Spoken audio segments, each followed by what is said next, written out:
लंबा कोर्स होता है, लेकिन 21 दिन में क्या कुछ सिखाया जाता है? सर 21 दिन में इनको थ्रेडिंग से लेके ब्राइडल मेकअप तक सिखाया जाएगा।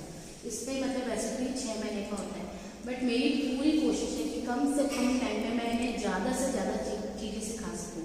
अब क्या होता है कि ये सबसे पहले मानना है घर है, बच्चे हैं, परिवार है, तो ये इन लोगों के पहले से ही जब हम ग्रुप बना रहे थे तो इन्होंने मैम से ये चीज़ बोली हुई थी कि मैम इतने टाइम पहले 2 घंटे 3 घंटे की क्लासेस दे पाएंगे, बट स्पेशली मैंने यही चीज़ मेंशन कर रखी थी कि नहीं, मुझे कम से कम 7 से 8 घंटे आप लोगों के चाहिए क्योंकि टाइम हम पे कम है, काम बहुत ज़्यादा है।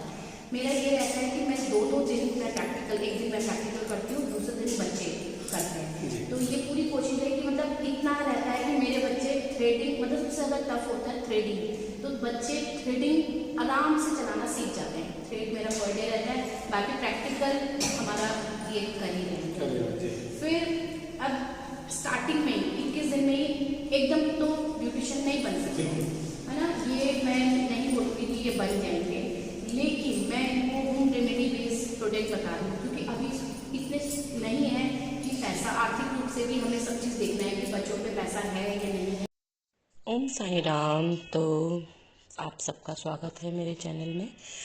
तो आज आप देख पा रहे हैं, पहले तो हमारे यहाँ कोई मीडिया से आ गए थे और उन्होंने काम होते हुए उनके गांव में मतलब महिलाएं आ रही हैं, क्या काम सीखा जा रहा है, तो वो इस वजह से हमारे पास आए। थोड़ा उन्होंने इंटरव्यू वगैरह जो लिया, उसके बाद कि गांव में भी पता नहीं है, काफ़ी लोगों को पता नहीं है ट्रेनिंग का, तो इसलिए उन्होंने थोड़ा सा हमारा इंटरव्यू लिया। उसके बाद वो चले गए थे। उसके बाद हमने स्टार्ट किया। अब आई हमारे हेयर कट की बारी। तो हेयर कट एक दिन में तो नहीं पूरा होगा, लेकिन यह है कि मैं कोशिश बच्चों को करूँगी कि हाँ, कम से कम टाइम में ज़्यादा से ज़्यादा हेयर कट मैं बच्चों को सिखा पाऊँ।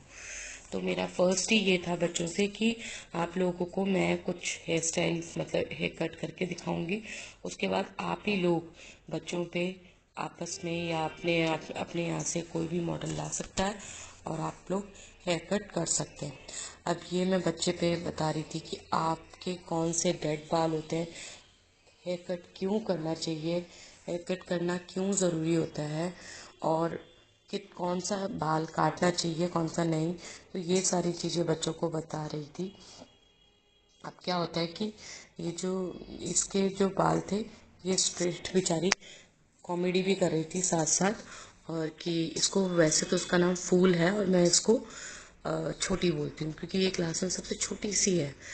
तो मैं इसके हेयर कट जो मैं इसको दे रही थी, तो इसको मैं वही समझा रही थी कि आपने सेक्शन कैसे लेना है, आपकी कौन सी गाइडलाइन होनी चाहिए, उस गाइडलाइन को लेके ही आपने पूरा अपना हेयर कट करना है। मतलब आपकी गाइडलाइन के अकॉर्डिंग ही आपका पूरा हेयर कट होता चले जाएगा। तो ये सारी चीज़ें बच्चों को एक एक पॉइंट में बताना, एक एक चीज़ें सिखाना। अब क्या होता है कि यहाँ पर क्योंकि यहाँ का पानी मैंने देखा है, यहाँ गाँव वालों से पता किया है कि जो यहाँ का पानी है ना, बहुत ही, बच्चे बता रहे थे कि बहुत ख़राब पानी है। वो कहते हैं मैम इतना गंदा पानी होता है कि अगर आप 10 मिनट तक रखेंगे तो वो पीला पड़ जाता है पानी। तो अपनी अपनी कंडीशन है गांव की। तो अब उस पानी में आप खुद सोचिए, अगर उस पानी में आपका बाल धोया जा रहा है तो आप खुद सोचिए कि उस पानी से कैसे जो बाल खूबसूरत और हेल्दी रहेंगे, है ना। तो वो मैंने बताया कि आप लोग, अगर आप लोगों के यहाँ फ़िल्टर है, क्योंकि फ़िल्टर जब पानी इतना गंदा है तो फ़िल्टर तो सबके यहाँ होगा, तो मैंने वही बोला कि आरओ से आप अपने पानी को वॉश कीजिए। फिर आपने ऑयलिंग किस तरह से करनी है, ये सारी चीज़ें बताई कि ऑयल आपने कैसे लगाना है, कितना लगाना है, कैसे लगाया जाता है, ये सारी चीज़ें बच्चों को बताई।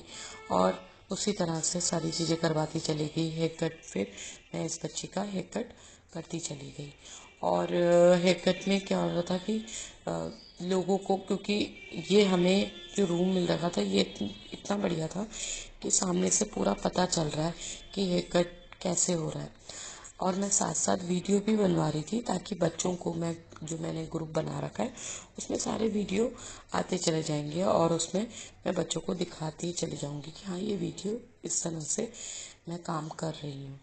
और मैं ये दोबारा से रीचेक कर रही हूँ पूरा हेयर कट, क्योंकि कट कोई भी कर लिया जाए लेकिन एक बार रीचेक करना बहुत ज़रूरी होता है। फूल को जो मैंने आगे से जो मेरा air to air line cut होता है वो मैंने थोड़ा हैवी सा थोड़ा सा वो दिया है, अदरवाइज़ पूरा जो लेंथ है वो ज़्यादा मैंने कट नहीं करी है।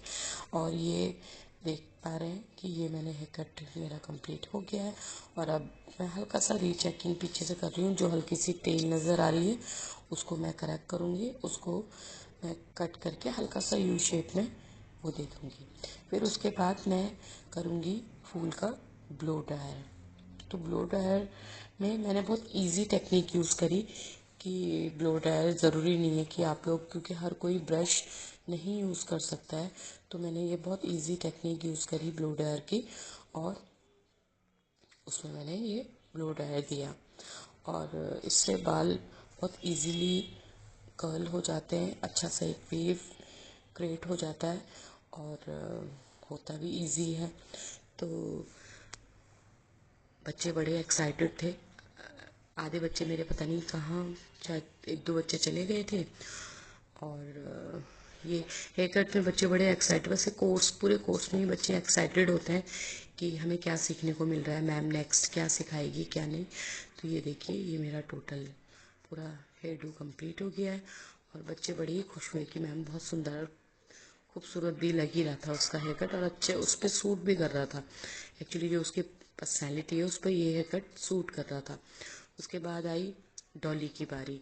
तो ये देखिए, मैं गाइडलाइन बता रही हूँ, बस मैंने यही बोला है कि गाइडलाइन को ले लेके ही आपने पूरा कट करना है।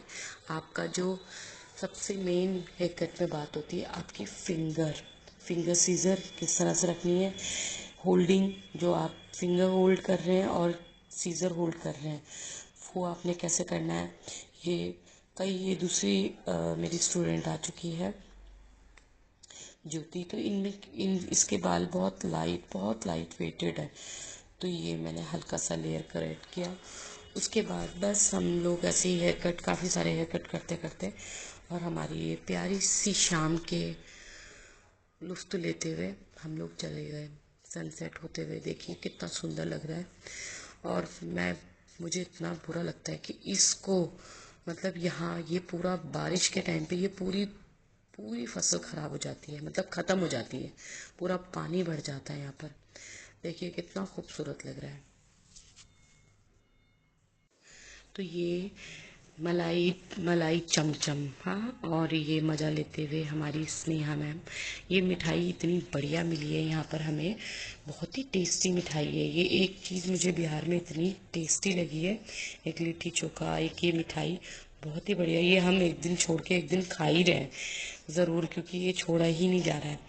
बस इसके बाद फिर मैं एक साईं बाबा का मंदिर में गई, और बहुत ही प्यारा मंदिर था, इतने खूबसूरत बाबा, और यहाँ पर एक मतलब छोटा सा कीर्तन भी चल रहा था।